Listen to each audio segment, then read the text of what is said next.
오직 예수님의 축복 충만하실 축원합니다. 오늘 어린이주일인데 주일 설교를 어린이주일 설교를 준비할 걸 좀 잘못했나 봅니다. 일반 설교로 말씀을 드리겠습니다. 본문의 말씀은 사도 바울이 옥중에서 빌립보 교회에 보낸 편지 중의 말씀입니다. 빌립보 교회는 사도 바울이 제2차 전도 여행 때 아시아 전도로 떠나다가 선임 인도하셔서 강권적으로 유럽 쪽으로 발길을 돌리게 하시죠. 그래서 유럽의 관문인 마게도냐 첫 성에 이르러서 교회를 세운 곳이 그 첫 번째 교회가 빌립보 교회입니다. 이 빌립보 네 권의 옥중 서신 중에 한 권인데 이 빌립보서의 키워드가 있어요. 기쁨, 기뻐하고 기뻐하라, 기쁘게. 참 이해할 수 없는 어른이 사도 바울이에요. 옥중에 매여 있는데 기뻐하고 기뻐하라. 주 안에서 기뻐하라.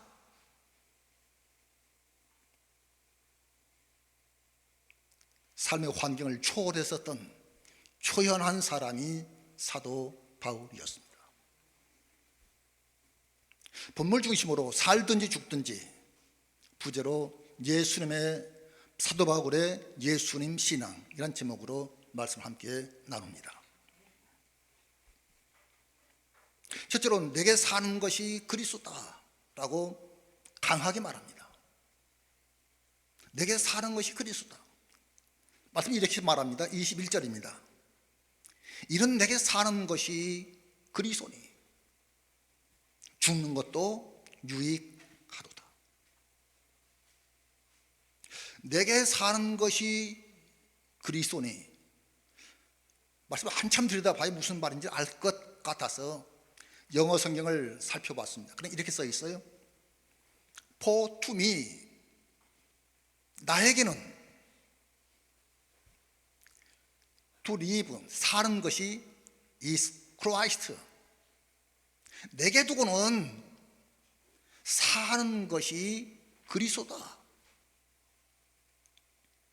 저 사도 바울에게는 당신의 삶 자체가 예수 그리스도로 뭉쳐져 있는 사람이에요.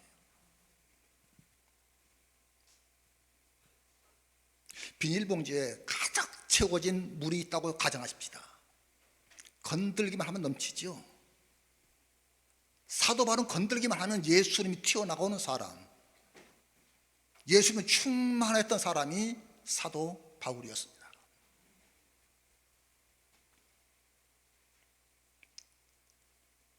나의 사는 것은 이꼴 그리스도다. 삶 자체가 예수님이었던 사람, 생활 자체가 예수님의 삶을 살았던 사람이 우리가 사모하고 있는 사도 바울의 삶이었어요. 우리가 물에 적신 수건을 꽉 짜면 물만 나옵니다. 마틴 루터는 말하기를 우리 성경을 꽉 짜면, 짤 수 있는 건 아니지만 가정법이에요. 꽉 짜면 십자가에 그러시던 주님의 보혈이 흐른다.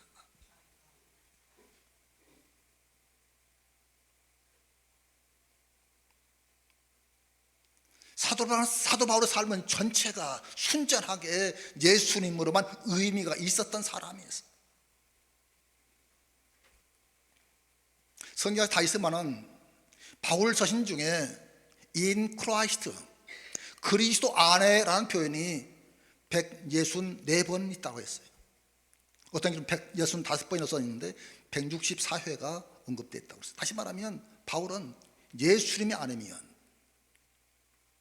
사역을 감당할 수도 없었고 편지를 쓸 수도 없었고 온통 예수님으로 도배된 사람, 예수 똘똘 뭉쳐져 있는 사람. 어쩌면 이 사도 바울 혹시 물리학적으로 분해를 한다고 하면은 입자들이 예수님 입자만 나오는 사람, 바로 그가 사도 바울인 거예요.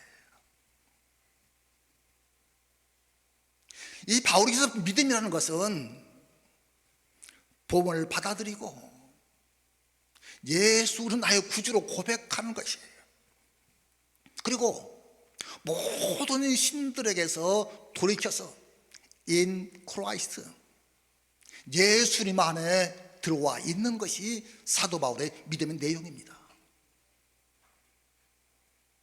우리는 예수 그리스도 안에만 있어져야 한다는 말이에요. 원문에는 en Christ래요. en Christos. en이라는 말은 영어로 in이라는 전치사입니다. 이 en이라는 전치사는 뭐뭐 안에, 뭐뭐 함께, 뭐뭐 위에, 뭐뭐 때문에, 그런 얘기. 온통 예수님 때문에, 예수님과 함께, 예수님이 아니면 설명할 수 없는 바울의 삶인 거예요. in Christ.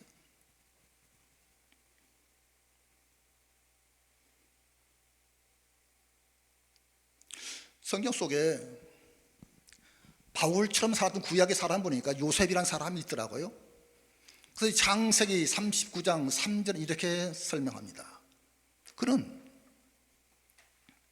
그의 주인이, 요셉을 보니까 그의 주인이 여호와께서 그와 함께 하심으로 그가 형통한 자가 돼요. 그가 형통한 자가 되어서 그 집에 종로를 하고 있죠. 3절은 그렇게 말합니다. 함께 하심으로 그가 형통한 자가 되었다. 범사에 형통하게 하셨더라.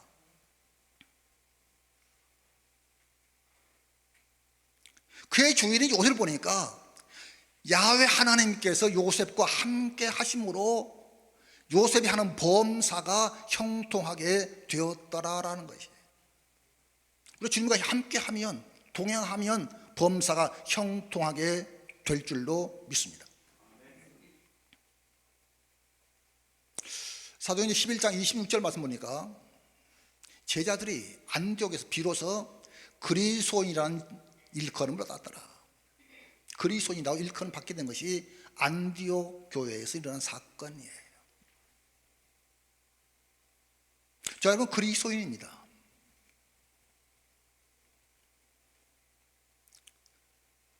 이 그리스도인이라는 헬라어는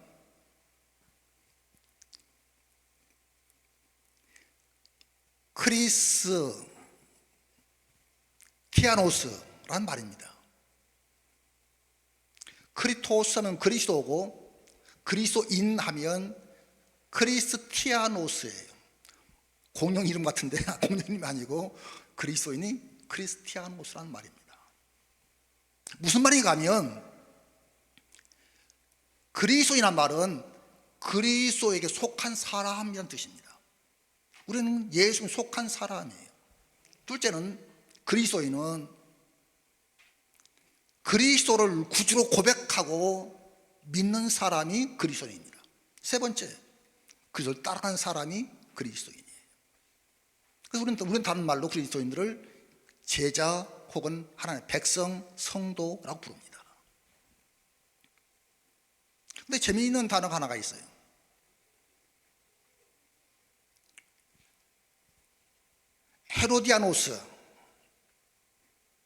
헤로디아노스라고 하면 무슨 말인가 하면 헤롯의 추종자란 말입니다. 그럼 크리스티아노스 하면 예수 그리스도를 추종하는 사람들이란 다른 말로 설명할 수 있는 거예요. 우리는 주님을 추종하는 사람들입니다. 또 나자레노스라는 말이 있어요. 무슨 말인가? 나사렛 사람, 그런 말이에요. 그런데 이 나사렛 사람, 나자레노스라는 말은 예수님의 사역을 두고 비난하고 조롱하고 하던 사람들이 나사 무슨 선악이 나겠느냐고 나사렛 사람들을 조롱하는 조소적인 말이에요. 조센징, 기분 나쁜 우리는 듣기가. 그러나 실은 이름 조센이라는 말은 조선 사람, 조선인이라는 말이에요. 그래서 누가 어떻게 어떤 표현을 사용하고에 따라서 전혀 감이 달라져요. 조센증 빠가야로 하면 조선놈, 나쁜 놈, 바보 이런 말이거든. 빠가는 바보라는 소리니까. 근데 조롱적이고 조수적인 말이 이런 말들이에요. 다시 말하면 이 크리스티아노스라는 말도 우리끼리 부르는 단어가 아니라 밖에서 그리스도인들을 보면서 저 사람들 보니까 예수쟁이다. 그래서 조수적인 말로 처음에 우리 시작했던 말이 크리스티아노스, 그리스도인이란 말입니다. 근데 지금 우리가 자랑스러운 우리의 이름표가 되어 있는 말이 그리스도인이란 이름표입니다. 메도디스 마찬가지예요. 신성구락부의 요한 웨슬리 사람들을 일으켜서 사람들이 저 사람들 봐라, 규칙벌레다. 규칙벌레대요. 규칙쟁이 혹은 규칙벌레 그렇게 말합니다. 그것이 우리 자랑스러운 감리교회의 이름인 감리교회가 된 거예요.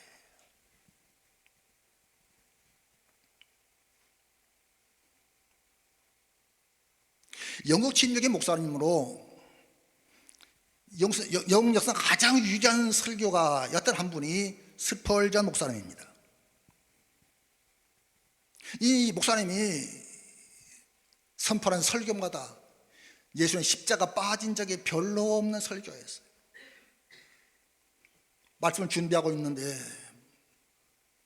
준비해놓고 말씀 묵상하는데 마침 십자가가 명확하게 나오는 본문이고 그 말씀입니다. 그런데 아무래도 십자가는 감동이 일어나지 않는 거예요. 십자가를 빼면 설교되지 않았던 목사님의 설교인데 그러나 전혀 감동이 일어나지 않는 거예요. 설교 원고를 덮어놓고 무릎을 꿇습니다. 주님, 내가 이렇게 무뎌졌습니다. 내가 이렇게 강팍해졌습니다. 말씀 앞에 섰는데 십자가 앞에 무릎을 꿇는데 감동이 없습니다. 처절하게 통괴 자복하고 몸을 쳤었다는 말씀을 읽을 수 있습니다. 소장원 목사님이 남긴 기도문 중에 하나가 그런 게 있습니다. 소장원 기념관 입구에 있는 그 비문에 이런 게 있어요. 술 중독자는 술로 살다가 술로 죽는다. 아편으로 살다가 아편으로 죽고, 우리는 예수로만 살다가 예수로 죽자. 우리는 예수님으로 죽어야 마땅한 예수님의 사람들입니다. 살든지 죽든지 우리 안에 주님께 사시도록, 내 삶이 주님화 될 수 있도록 그리고 우리는 순종해야 할 것 같습니다. 두 번째, 죽는 것도 유익하다. 같은 본문 21절에 내게 사는 것이 그리스도니 죽는 것도 유익하도다. 유익함이라. 좀 이해되기 어렵지만 사도 바울은 죽는 것마저도 내게는 유익하다라고 설명하고 있어요. 여기 죽는다라는 말은 죽으면 끝장나는 거거든요. 끝장나는데 바울은 지금 끝장나는 게 아니다라는 것이에요. 그리고 이 죽음은 시제가 부정과거예요. 이미 죽음이 끝난 상태를 말하는 것이 아니라 아직 죽음이 도래하지 아니한, 죽음이 완성되지 아니한 상태에 있는 거예요. 다시 말하면 지금 바울은 지금 로마 옥중에 재판을 받고 있는 사람입니다. 언제 사형송가 떨어질지 혹여 석방이 될지 알 수 없는 한치 앞을 분간하기 어려운 그런 엄혹한 시간들이 흘러가고 있는 거예요. 다시 말하면 지금 죽어도 할 때는 죽음에 대한 긴박성이 있어요. 긴장감이 있어요. 오늘 죽을지 내일 죽을지 그 속에서 좀 그런 죽어도 내게 유익이다.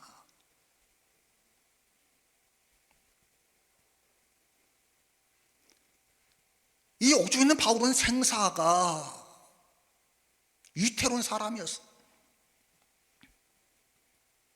근데 그런 죽어도 내가 죽어도 손해볼 것이 없는 유익이다.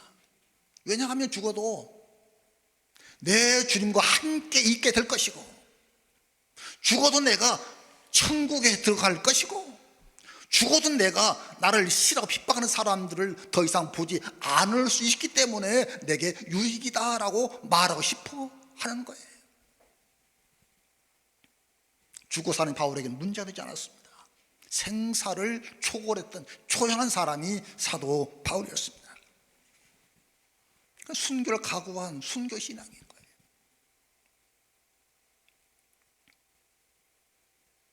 다시 요셉 이야기 봅니다. 창세기 39장 2절 말씀에 요셉과 함께 하심으로 그가 형통한 자가 되어 그의 주인 애굽 사람 집에 있으니, 지금은 요셉은 종으로 팔린 종의 신세예요. 노예예요. 노비예요 지금. 그런데 형통하다? 형통입니까? 조금 더 내려가면 23절에 간수장이 그의 손에 맡긴 것은 무엇이든지 살펴보지 않았으니 이는 여호와께 그와 함께 하심이라. 하나님 요셉 함께 하심으로 그가 형통한 자가 된다는 것이에요. 우리 원생님 아멘 하셨는데, 종으로 팔렸는데 금지옥이요 사랑받는 아들이 채소를 입고 있었던 그 아들이 종에서 전락했는데 형통하다고 했어요. 전입가경입니다. 그 종신에서 지금 원통스럽고 지금 뭐 분통한데 누명을 쓰고 지금 옥중에 투옥되어 있는 상태 아닙니까? 근데 간수장이 옥중 재반 사무를 요셉에 맡겼는데 잘 처리하니까 손볼 일이 없는 거예요. 그래서 성경은 형통하다고 했어요. 원통하게 지금 감옥 사고 있는데 형통하다? 이건 난센스입니다. 근데 성경은 내가 처한 환경이 어떠하든지 간 상관없이 하나님의 뜻이 실현되면 그건 형통입니다. 예수님을 기쁘시게 해드릴 수 있다면 그건 어떤 형편이 있든지 그건 형통입니다. 그래서 우리는 환경을 초월하고 사람을 초월하고 초연하게 극복해 나가는, 다시 말하면 온도계적 삶을 살지 말고 온도 조절계적 삶을 살아야 된다는 것이. 온도계적 삶은 온도에 맞춰가지고 우리가 덥고 춥고 그냥 힘들어하고 그러잖아요. 조절기가 되면 그 조절하면서 적응하면서 극복하면서 살게 될 것입니다. 터치라는 그런 말을 합니다. 순교자가 흘린 피는 교회의 씨앗이다. 아픈 씨앗이지만 이 순교자 흘린 핏자국마다 아름다운 교회들이 일어났던 것은 그 교회사가 증명하고 있잖아요. 대동강 강변에 흘렸던 순교의 피가 평양을 제2의 예루살렘을 만들었잖아요. 순교자의 피의 능력입니다. 그럼 다시 말합니다. 박해는 그리스도는 무죄다는 명확한 증거이다. 박해를 받는 것은 그리스도는 무죄라는 변증이다라는 말씀이에요. 양화진 외국 선교사 묘역에 가면 누비 캔드릭 선교사님의 무덤이 있고 그 무덤 앞에 묘비에는 이런 말이 쓰여 있습니다. 이 묘비글은 그가 자기를 파송한 텍사스주의 에버드 교회 청년회에게 보낸 편지에 실렸던 문구였습니다. 내게 1000개의 삶이 있다면, 내게 1000개의 삶이 있다면 난 그 전부를 조선을 위해서 바치리라. 에버 청년에서 이 편지를 받은 그 이튿날 안타깝게도 선교사님의 별세 소식을 전했었습니다. 24살 꽃다운 처녀가, 꽃다운 시절에 이 여자 선교사님이 한국에 씨앗이 되어서 지금 양화진 묘역에 묻혀 계십니다.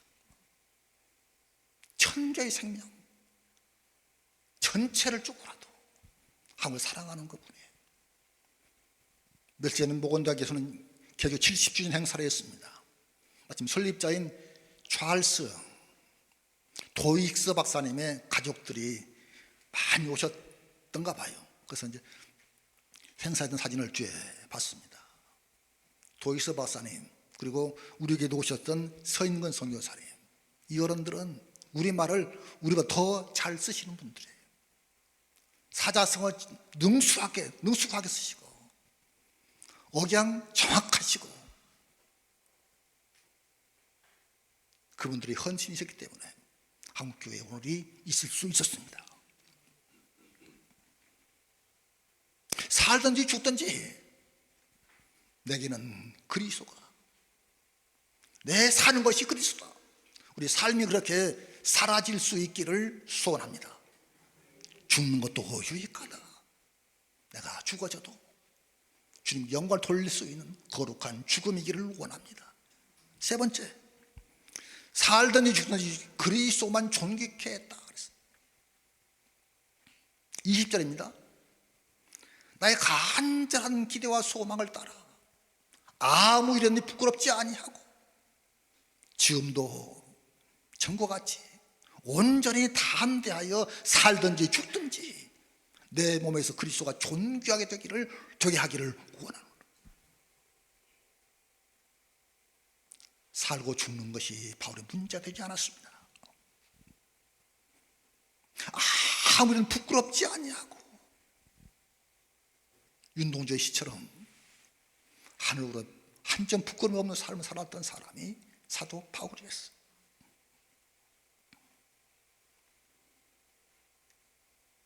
우리가 사람들이나 세상에 나가서 이제 우리 주님을 부끄러워하면 훗날 우리가 주님 앞에 설 때 주님 우리를 부끄러워하실 것입니다. 우리가 우리 주님을 존귀하게 높여드리면 우리 주님 우리를 존귀하게 여겨 주실 줄 믿습니다. 온전히 담대하지 아니하면 감당하기 어려울 거예요. 담대하여 살든지 죽든지 어떻게 해서 내 몸에서 내 삶을 통해서 내 삶의 자죽을 통해서 내 주님께 존귀하게 되는 것이 내 평생 소원이다는 말이에요. 우리 그리스도인 삶의 모토는 주님께 영광을 돌리는 일 아닙니까? 이 존귀하게라는 말은 메갈유노라는 헬라어인데 크게 하다, 확대하다, 찬미하다는 뜻이에요. 바울은 옥중에서 재판 결과 상관없이 혹시 운이 좋아서 석방이 되면 사역을 더 할 수도 좋고 혹여 죽더라도 상관없는 거예요. 이 옥중에서라도 간수들에게도 복을 증거할 수 있으니 감사하고, 무슨 일이 있어도 어떻게 해서라도 주님 영광 돌리는 일이 있어서 그런 감사하고 기뻐하고 있었던 사람이 바울이었습니다. 혹시 죽어도 괜찮은 게 아닙니다. 그건 유익이라 그랬어요. 왜냐하면 지금까지 내가 그리스도의 영광을 위해 살아왔고 또 죽으면 장차 그 주님 앞에 설 수 있기 때문에 죽음이 두렵지 않다는 것이에요. 그 죽음을 극복하고 초연할 수 있는 사람, 그가 바로 사도 바울의 삶이었습니다. 마틴 루터는 말합니다. 인간의 궁극적인 목적은 우리가 구원받는 데 있는 것이 아니라 하나님의 은혜를 찬송하는 것이다. 메갈유노, 존귀케 한다는 말이 찬미하다는 뜻이라고 있어요. 우리가 하나님을 존귀케 하는 일은 우리가 찬송으로 존귀하게 될 수 있다는 말씀입니다.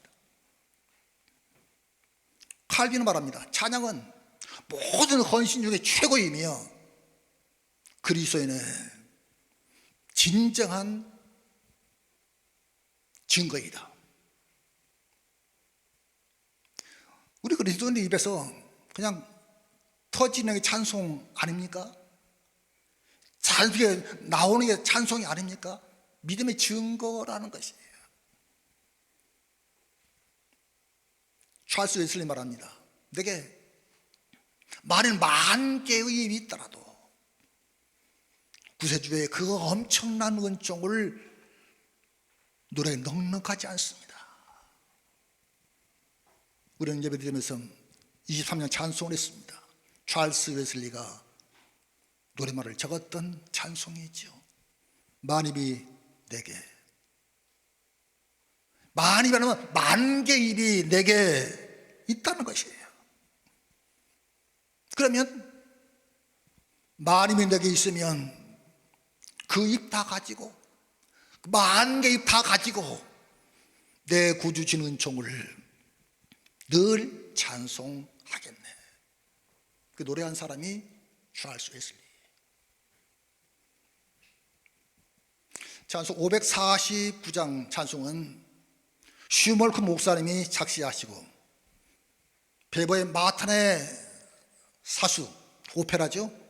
오페라 마탄의 사수의 서곡에 붙인 찬송이 549장 찬송입니다.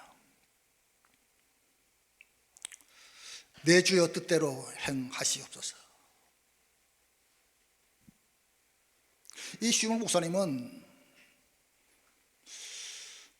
1600년대 독일의 가장 비참하던 시절에 목회하던 목사님이십니다. 그런 루터교의 목사님의 아들로 고등학교 때부터 벌써 아버지를 대신해 설교하던 그런 분이었어요.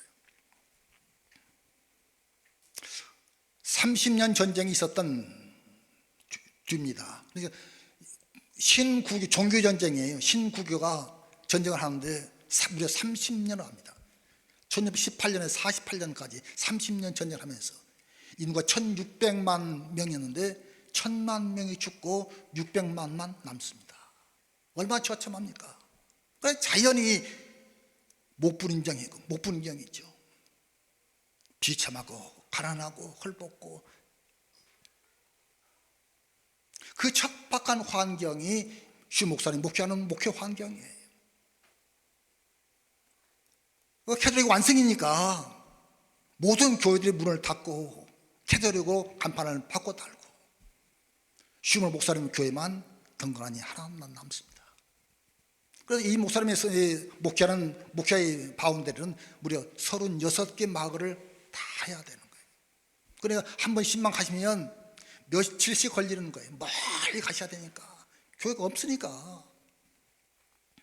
근데 문제는 또 신방을 가거나 장례식을 치르거나 하려면 반드시 신부의 허락을 받아야 된다네요.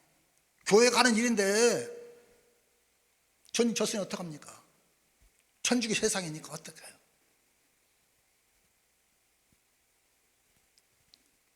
(1704년) 어느 날 목사님이 신방 갔다가 오는데 사태를 보니까 집이 날아가 버리고 있는 거예요. 달려가 보니까 전소됐고, 다시 말하면 이 방해하는 측에서 방화를 해가지고 불이 다 타버린 거예요. 두 아들이 남겨놓고 갔거든요. 잿더미를 해치고 두 형제가 끌어안고 숨져 있는 시신을 발견합니다. 목사님이 아들들을 끌어안고 통곡을 합니다. 절규를 합니다. 몸부림을 칩니다. 얼마나 울었는지 모릅니다. 울다가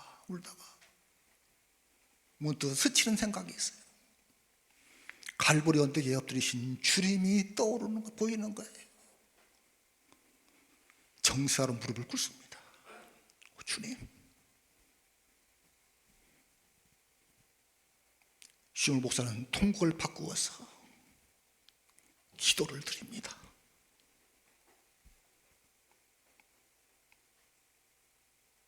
그 기도들을 시로 정리한 것이 549장 찬송 시가가 된 것이에요. 내 주여 뜻대로 행하시옵소서. 온 몸과 영혼을 다 주께 드리니 이 세상 고락간 주 인도하시고 날 주관하셔서 뜻대로 하소서. 내 주여 뜻대로 행하시옵소서. 큰 근심 중에도 낙심케 마시고 주님도 때로는 울기도 하셨네. 날 주관하셔서 뜻대로 하소서. 내 주여 뜻대로 행하시옵소서. 내 모든 일도 다 주께 맡기고 저 천성 향하여 고요히 가리니 살든지 죽든지 뜻대로 하소서. 1970년대, 60년대, 70년대 그거간에는 찬송가, 개편 찬송가라는 게 있었습니다. 그때 찬송가에서 이 3절 마지막 부분이 똑같이 나와요. 날 주관하셔서 뜻대로 하소서. 3절 전부 다 날 주관하셔서 뜻대로 하소서. 그런데 원래의 가사는 마지막 3절은 살든지 죽든지 뜻대로 하소서.